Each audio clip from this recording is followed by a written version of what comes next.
Folks, big day today here on After Prison Show. We're getting ready to go do the biggest video that we've ever done before. Jellica's joining me for this. How do you feel about getting ready to be a part of the biggest video we've ever done? Yeah, man, it's a big deal, man. You put a lot of work in this in particular. You particularly have put a lot of work into this setup and the arrangements that we have made today, man. You really have. Well, it needed to get done. Folks, we're getting ready to go meet an individual by the name of Darnell Phillips. We've been meeting and talking a lot about Darnells and Yarnells. Well, this is a different person entirely. Who this individual is a guy that I first saw featured on the local news. When I saw him featured on the local news, I took a picture with my phone of the TV where I was able to get this guy's phone number to his business.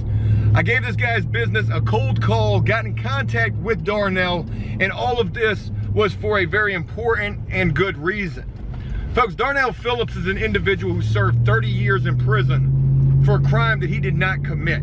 A very bad crime. A very bad crime. But it wasn't him who committed this crime. This was an innocent individual who would end up doing 3 decades in prison for something that he didn't do.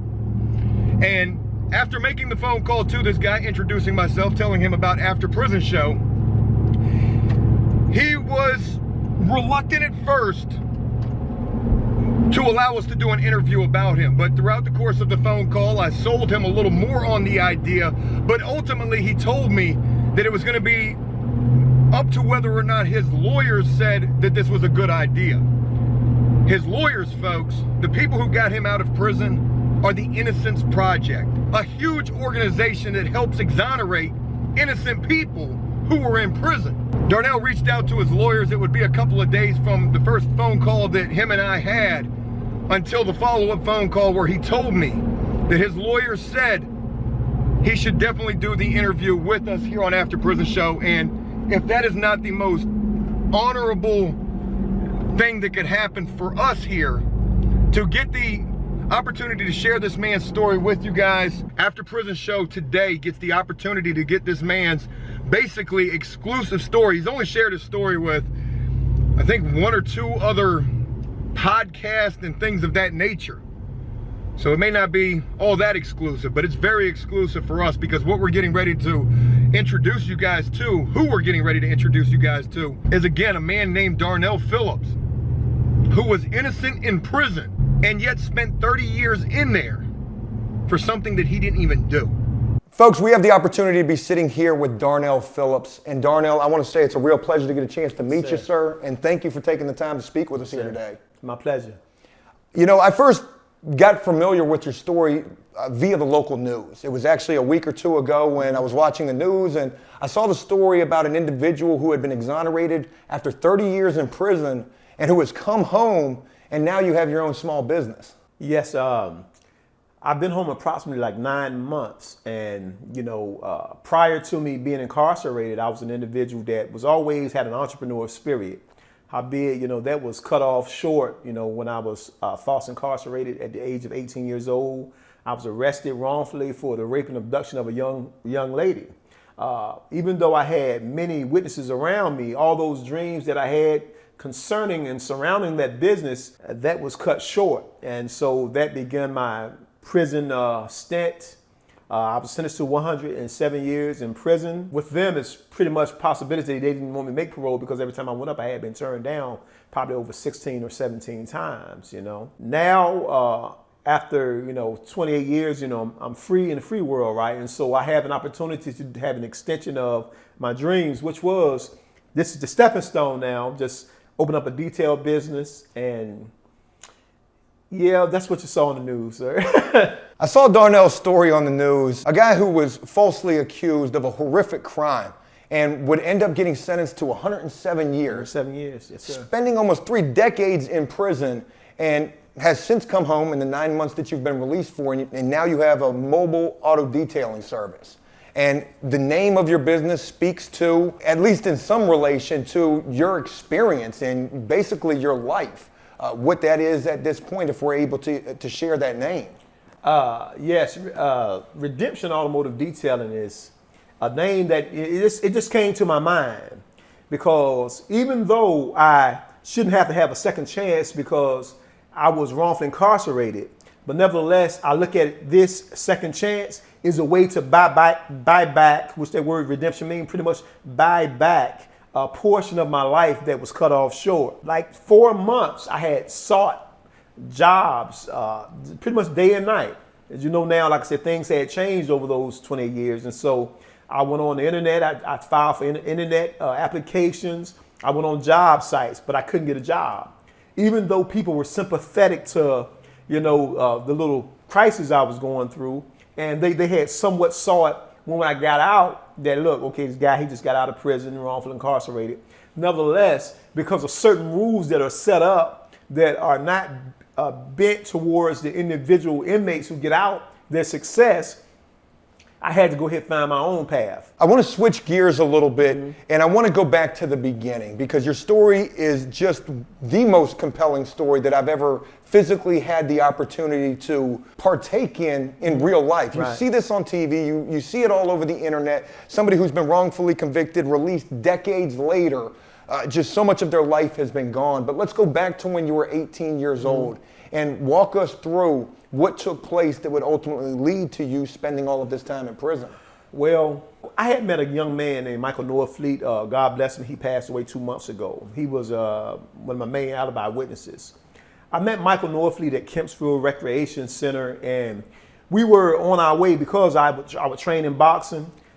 We gained a rapport together, not knowing that Michael, he's a boxer, but he also was a musician, as was I. And so, he was 2 years younger than I. So generally I don't hang around younger guys, but he was from New York and he had some maturity with him.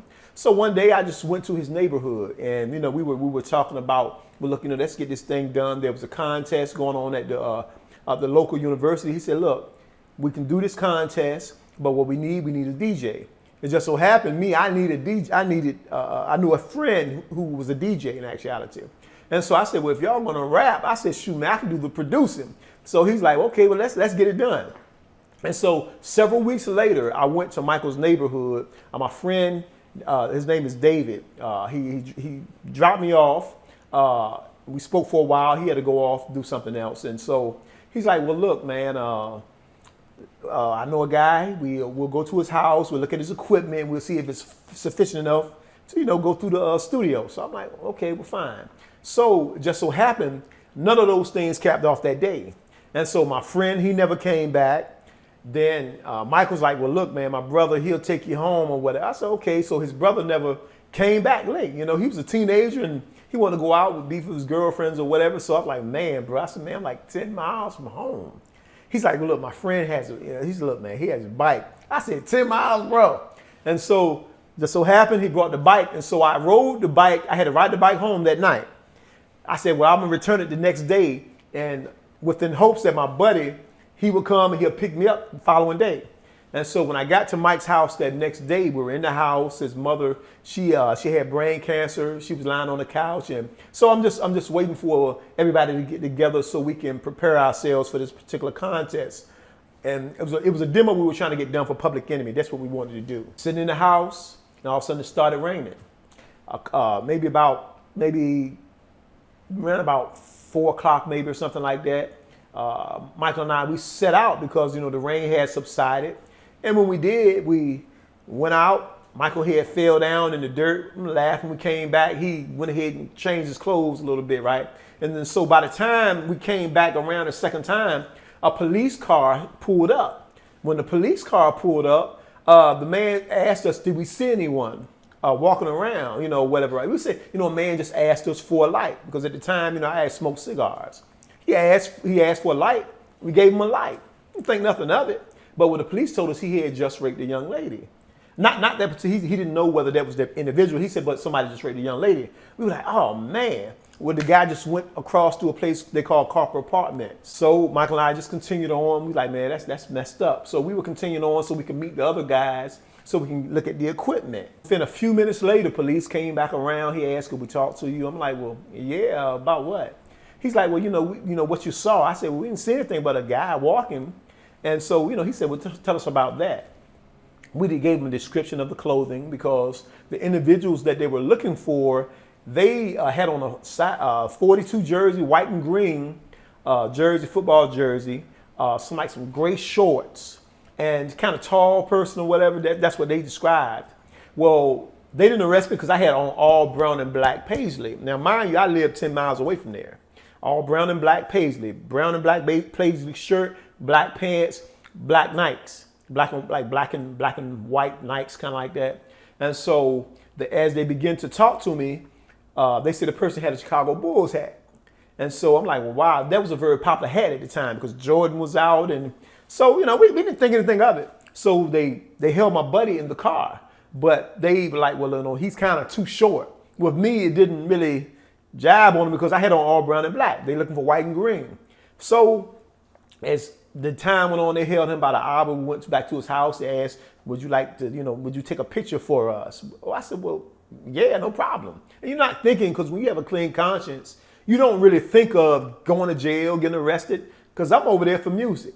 So once they took the picture, the police officer that night, he took me home. So we talked, and I didn't think any more of it. So 2 days later, I find myself over by a Twin Canal, right? We were getting ready to meet one of our friends who came down from the college campus to go down to the beach. That night, the police were out. And I'm like, well, why are the police out? So we're walking across the street from Twin Canal back to the car.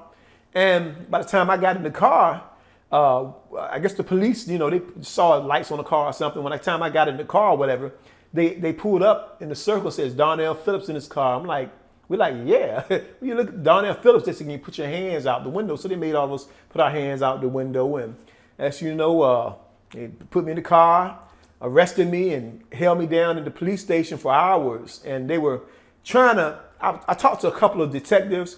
I didn't really know what it was they had me down there for, because I wasn't thinking about the crime. Like I said, my conscience was clear. I wasn't thinking about the crime. So I'm like, well, why am I here? They said, you know why? I'm like, no, I don't. And so within a couple of hours, they finally told me that, like, well, look, we were arresting you for the rape. I said, what? So rape? What are you talking about? And so they talked to me for hours. I didn't tell them anything. After that, when it got closer to probably maybe about 4, maybe in the morning, maybe 5 in the morning, officer entered in. He came in. I asked him, could you help me, man? I'm 18. I'm trying to get out of here. I'm trying to go to my family, man. Look, y'all got the wrong guy in here. And so he immediately started berating me, calling me moocher, calling me an animal, and all those things. And I'm like, well, I said, man, what are you doing? I'm trying to get some help. And he's telling me how he's going to bring the victim in, and how the victim, I'm going to put in pigtails, and she's going to cry, and she get to crying, mama, that's your life. I'm like, look, man, you're trying to destroy my life, something I didn't do. And so he's like, look, you have no more life. And he told me, look, you're never going home. That's the first thing he told me, you're never going home. And later on, I found out that they told my mother, when my mother asked where was I at, they told her what it was for. And they told her, well, you'll never have to worry about hearing him. Of course, that right there, that pained me, because, you're telling my mother that. My mom knew the day they dropped me off, the day before, I backtracked for a second. My mom knew, because I told her, they said a young girl was raped. My mom like, wow.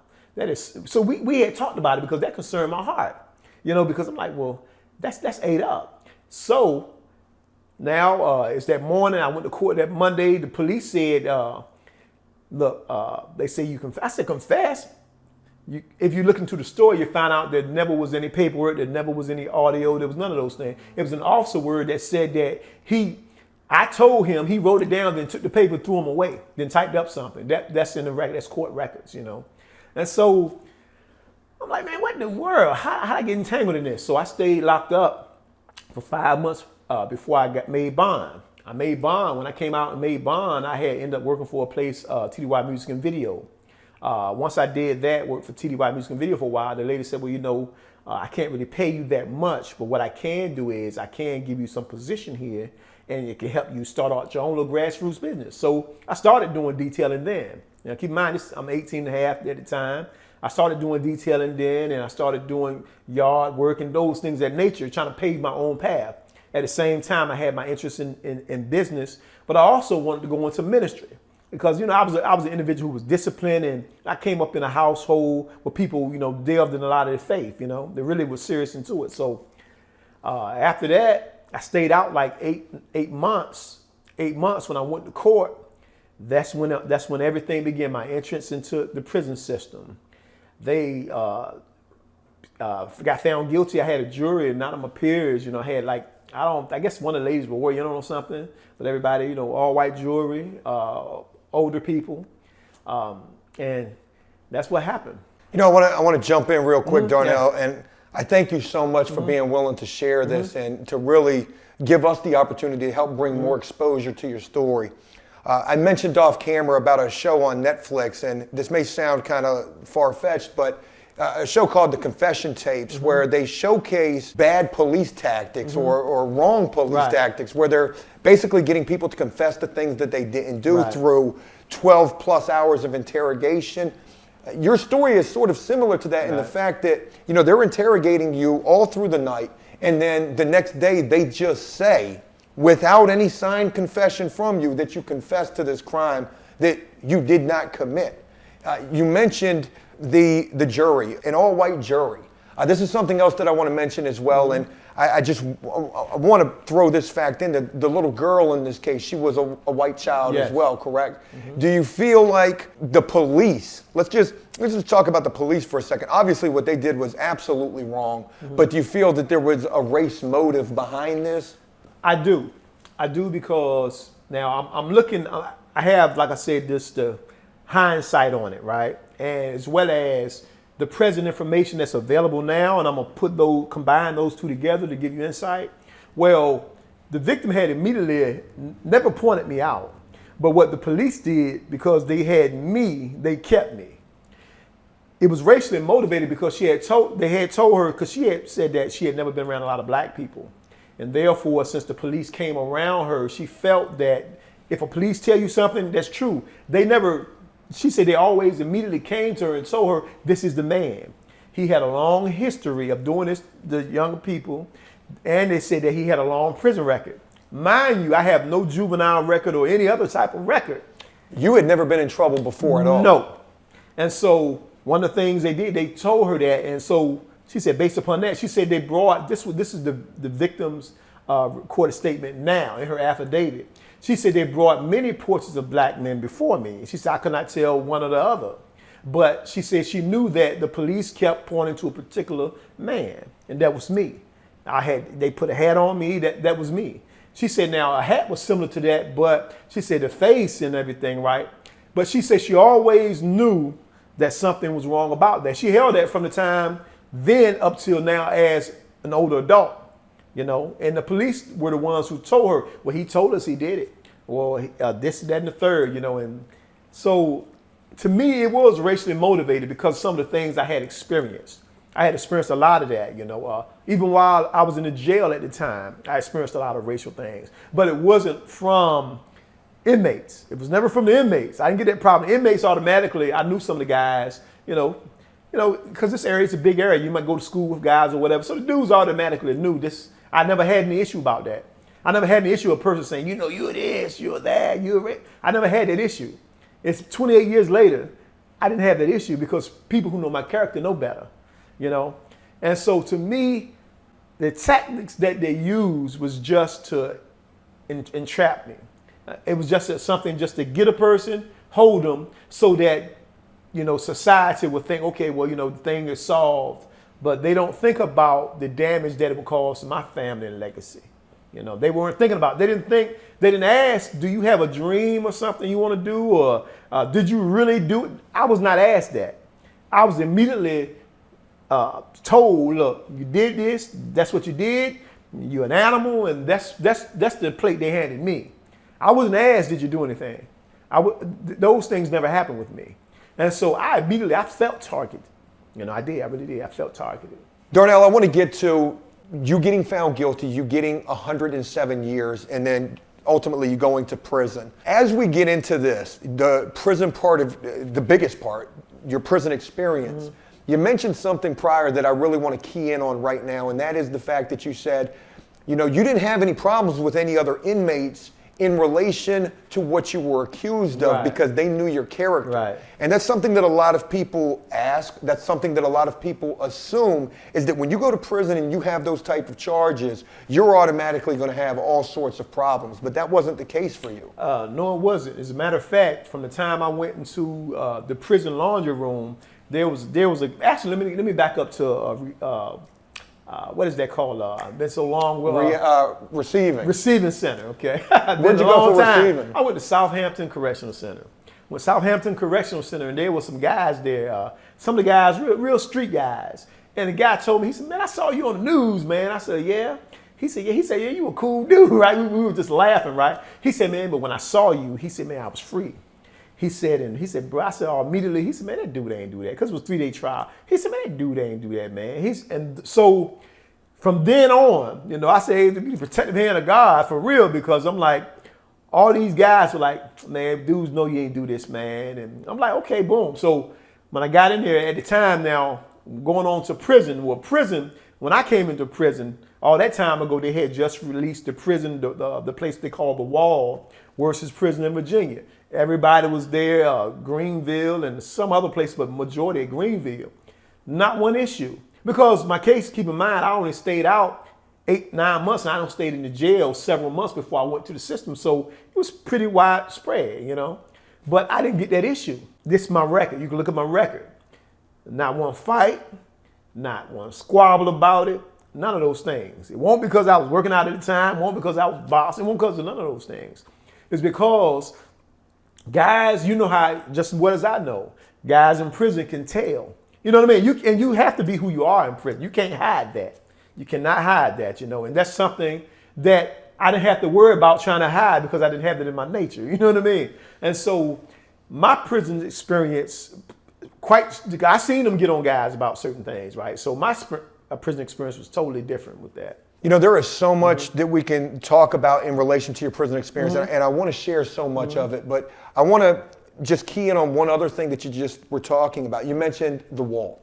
And this was one of the most, if not the most notorious prison in terms of the violence. Right. A prison, it was in Richmond, correct? Yes, sir. And the reason it was nicknamed the Wall is because of, one, the walls that it had there, but I had heard horror stories about this place, about people getting killed and stuffed inside of the walls. And you mentioned that they released this prison. Are you talking about when they closed this place down? They closed it down. And sent all of those violent prisoners all throughout the state? All throughout the state, yes. A majority of them went to Greensville Correctional, right? And so when I got to Greensville, it had only been open up a year. The first cell I went into was the cell that nobody had ever been into. As a matter of fact, it still had the construction dust and the plastic on the mattresses, right? And so keep in mind, at the time, I'm 19 years old, 6 months. I'm like, well, man, look at this. This is ridiculous, right? A little cell going from a nice house in Kempsville area to like, man, what the world is this? And so me personally, right, I'm like, well, 100 years, this is 100 fresh years. I had just got this several months earlier. And so I'm still thinking, okay, now, these people saying this is my life. 100 years, how do you see through futuristically, unless you have some type of faith, 100 years? Man, that was a ridiculous feeling, you know what I mean? That's something it was hard to process. But I told myself this, I always felt that wasn't going to be the end of me. I felt it from the beginning, And so what I said to myself, I said, you know what I'm going to do? I'm going to prepare as if I'm about to go out. And that's what I had to put in my mind, because I didn't have any criminal activities in my mind I had to filter through. I didn't have any guilty complexes that I had to say, well, you know what, let me get over this to get this rectified in my character before I get out. I knew I shouldn't have been in prison, and I also knew that, look, I didn't have that issue. So what I did, I said, I'm going to focus on me. I said, now, I started writing goals. I've always been a goal-oriented individual. So I said, I'm going to start working on me. I said, I'm going to start working on my education, even though I didn't want anything they had. Because I felt like it was slavery. Because they forced me to get an education that I didn't want. Loved education, but a lot of those trades wasn't what I wanted. I wanted music. I want to get into music. I wanted to study business and a lot of other little things, And to me, unless I was doing it with a book, independent studies, then, they just had like general studies. And so to me, it was inadequate for where I wanted to go. And so therefore, I started doing a lot of independent studies myself. I started, if I could find a trade that would fit to where I'm going, then I got that. I saw some in commercial arts. I said, oh, they got desktop publishing. Well, I said, I want to be an author as well, so I might as well jump into it. I said, I also want to do my own curriculum for my own ministry. So I said, let me jump into that. So what I did is I just took this prison experience, the trauma from that experience, and I tried to invert that thing to make it towards my benefit. So that's what I did. I just took that time rather than getting involved in the atrocities of prison life. Because, like I know prison, if you are not strong enough and if you are a person that you be led around by your nose, then you can fall into a lot of things. You can either get extra time, you definitely can get yourself killed, or, you pretty much can just get caught up and forget that, look, that's a temporary place, you know what I mean? Regardless how long you got to serve, that's a temporary place, and there is life after prison. Like your show saying, like we're here now talking about. You mentioned when you first got to prison with the fresh 107 years. Mm-hmm. 19 years old, getting to Greensville, when Greensville first opened up. I mean, we think now it's 2019, how old Greensville is now. It seems like it's an older prison. Yeah. You were there in the cell that was just built. Yeah. And forgive me for even laughing about that because this isn't funny. What I want to ask you is, I guess you already have talked about your mind state with that time, because you would imagine somebody who gets 107 years, they feel like their life is over. You didn't feel like that. You felt like this was only going to be temporary, right, and that you were going to get freed because ultimately you were innocent. But how do you cope with the fact that, you have 107 years until that situation is resolved? You're spending the rest of your life in prison. How were you coping with that, if you were even coping with it at all? Me, I wasn't in a state of denial. I knew it was there because every time, when you fresh coming to prison, they have to send you your paperwork all the time. And so every time I got a paperwork, they might slide it on your door. So you might be in a good mood. Like I said, I was in the Word, reading, studying, and I started teaching guys the Word. I started doing everything I would do. I wanted to get in the ministry prior to going in. I tried to do it there. That's what I did all those years. I wanted to develop my own business. I wanted to write books. So what I did, I started doing those things. But always in my mind, I knew, and they never let me forget that I had 107 years. And so I could go to the door one day and, they do your update. So go to the door, looking out the door, all of a sudden you hear something come through the door and what the world is this? You look it up, it says mandatory 2045. And I'm like, it's 1992, you know what I mean? So I'm like, well, what in the world, And so you know what I did? I said, I'm not gonna let these people win over my mind. That's one thing I realized because I seen guys get on psychotropic drugs, because they couldn't cope, right? And so I took it and I wrote a note. I wrote on an envelope and I said, this is gonna be my testimony when I get out. I had 107 years, but guess what? I'm here now. So I wrapped it up, put it in there, and I took the letter, put it away. And I never really, I'm gonna be honest with you right now, this might sound crazy to some. When I was there, probably up to maybe 15 years, I lived out the bag. What I meant was, I was so driven with this fact that, this is not the place I'm gonna be at. So I lived as if, guys always thought, man, so man, when you get out? Because some guys didn't really know, because, prison, doors come in and out, people revolving doors. So guys like, man, you go home next year. And I said, yeah, man, I'll be out there this year. It might sound like a lot of them, but to me it wasn't, because I said something gonna break for me. You mentioned that you lived out of the bag. Talk about that a little deeper. Are you talking about like you kept your stuff basically packed up, ready to go? Yes, I did. For the first 15 years that you were in? Man, I'm telling you like I know it. I knew I needed, like far as me, I was pretty much a neat freak anyway, right? But what I would do, I would have my cosmetics, the clothes I had to wear, I would have them ironed up, the stuff I needed to live on, right? But far as all the other stuff, I kept that stuff packed up. The stuff I would need, I said I'm gonna walk out with, like a book literature I may have wrote, or business plans, all those other things. I lived out of that because I knew that as soon as they said it's time to go, I wanted just to be able to reach down, grab them 2 bags, and go out the door. I didn't want nothing other than that. You know what I mean? If I wanted the guy's address, I got it. So I took the notebook and did that, wrote it down, and I put it back on the top of the bag. That was it. Only time that would mess up when they come do an institutional shakedown. And dude like, man, why you got your stuff all? I said, man, because you know, I'll be leaving out of here soon. And dude's like, well, how much time you got? I said, well, you know, I'll be out of here soon. Sometimes I didn't even tell them, right? Because I knew they would think there was something wrong with that guy, right? You know, but I never did that. So me personally, I never settled into that place. I wasn't going to settle. It's like, you know, if an individual was going to live out of a tent, let's say for instance, if he knew he had a house being built somewhere, right? And he knew that temporarily he had to live in a tent, so he didn't put in a house where he would, you know, put in a tent where he would put in his house. But that's how I live. I live as if, look, this a trip, a journey for me. I lived as though it was a journey. I didn't live though it was permanent with me. Some of the things I didn't want to get into. Dude said, when you get this, just how you set up to live comfortably. I'm like, look, I don't want the comfort. It sound crazy. I said, no, I don't want that. It took years for me to get a TV because to me, right, I wanted to focus on goals. You know, I didn't want to focus on TV when, you know, I get so caught up in TV that I forget where I'm at. I didn't want to do that, you know. There is so much that we could speak about, and this is only going to be the introduction of Darnell's story here on After Prison Show. I really want to feature so much more with you. So we aren't going to make this too terribly long with this. Obviously, I would love to spend all day talking with you. You would eventually end up getting exonerated. Talk to us about what it was like that day when you found out that you were getting released.